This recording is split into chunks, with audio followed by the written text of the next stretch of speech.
said, I got an email from a guy from Alabama. That's what I did. Now, with regards to Shirley Winkle, you have to understand, this guy came up at a press, I think he's probably here actually, yeah, and he pulled out an email from me and he read it to the public. So I just said in one interview, Shirley Winkle. It just came out of my mouth, right? And since then, everybody in boxing, I'm not very popular, right? This guy is massively unpopular, right? Even members of Deontay Wilder's team can't stand this guy. And they phoned me to tell me this. So I just said Shirley Winkle once. But I got so many phone calls from people laughing about it, it's stuck in my head. So a lot of the time I'm trying to drop it in, but a lot of the other times I'm saying it subconsciously.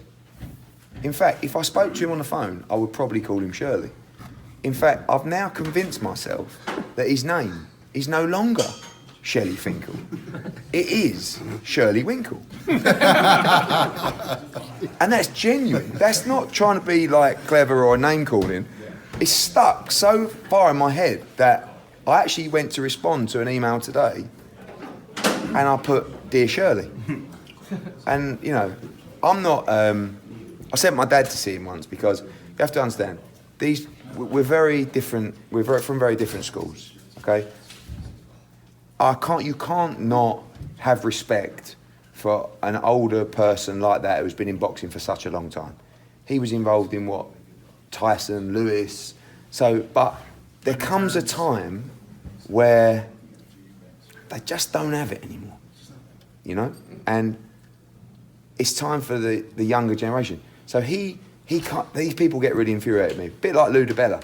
I've known Lou DiBella since I was probably 10 years old. But every now and again he'll do an interview and he'll lose his shit, right? And he just has to be put back in his box by me. But I would only do that if he piped up. But I didn't start the Shirley Winkle thing because it's just when he did that email thing, I thought it was a bit of a bitch move. So I thought, Shirley, get back in your box. And I did the same to Lou. But it's not. You have to understand as well. Shakespeare said all the world's a stage. So what that means is we're all characters. Yeah, it doesn't matter. I'm irrelevant. But in this particular play, and it's only a play, it's only a game, I am this character. So for you guys, I am the slightly younger, brash Brit who talks a lot, who winds people up, who might be a little bit disrespectful to people if that's your opinion every now and again. But that's okay. Whether that's me or not, you'll never know. But I think I'm just being myself, but I'm also enjoying playing that game and that role and winding people up. Like, I love that Shirley and like Lou will, if they see me on TV, they just come out in this bit of rage, like, I hate you. And I don't think Heyman probably don't like me either, but he probably has a bit more understanding that I'm important. And when we come back in the second week of May to announce a massive deal in America, these guys, someone needs to be there for them because they're not going to feel very well when they hear what's about to happen.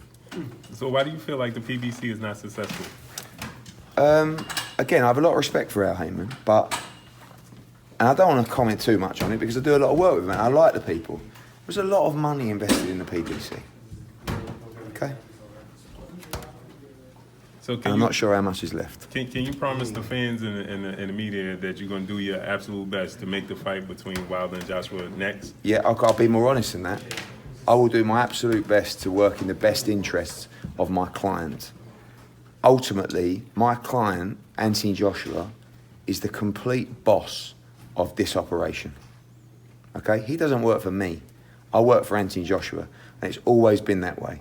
He has had every single penny of every single show. Yeah? And we'll take our money from Anthony for doing our services. It's never a purse. Every penny that comes in on a pay-per-view, every penny that comes in on a gate, every penny that comes in sponsorship, international TV, sees it all with his team, has it all. That's why he's making 10 times what Deontay Wilder's making per fight. We've built a very successful brand.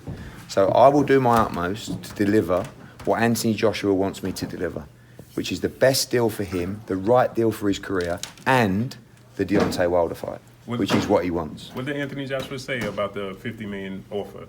He said, is it real? I said, possibly. He said, what do you want to do? I said, I think we should get a contract. He said, okay. I said, I'm going to try and meet him tomorrow to discuss it more. He said, okay. Then he read the stuff and he said, I said, they won't meet me. He said, why not? I said, because they want you to accept the deal first. He said, well, you've got to talk about the deal. I don't, you know, I've already said before, I don't know what more I have to say then. We are interested. If you want the fight, that should make you jump. Like, if I wanted this fight, like I said, after them offered them 12.5 million, if they said to me, we're interested, mate, I would have been able to lift tables up sitting down. I would have been that fucking hard, right? So I would have been like, sorry, I would have been like, seriously, I would have been on a plane. I would have been there. They would have had a contract that night. If they wanted the money, it would have been sent that day into escrow. That's what I don't understand. And it's really bemusing when people go, well, why don't you just say yeah? Because it don't work like that. We don't want to say yeah. Then they send for a contract and it's bullshit and we can't sign it. And say, oh, they've gone back on their word. They accepted the fight and now they won't take it. Well, it's I also think people were just saying that, why don't you verbally agree and then... Because a verbal declaration can be binding in New York. You've got to be very careful. We can't agree a fight until we know the terms. What is so difficult about that? Sorry, I'm going to have to wrap this up very quickly. I was enjoying this. Go on. Go on.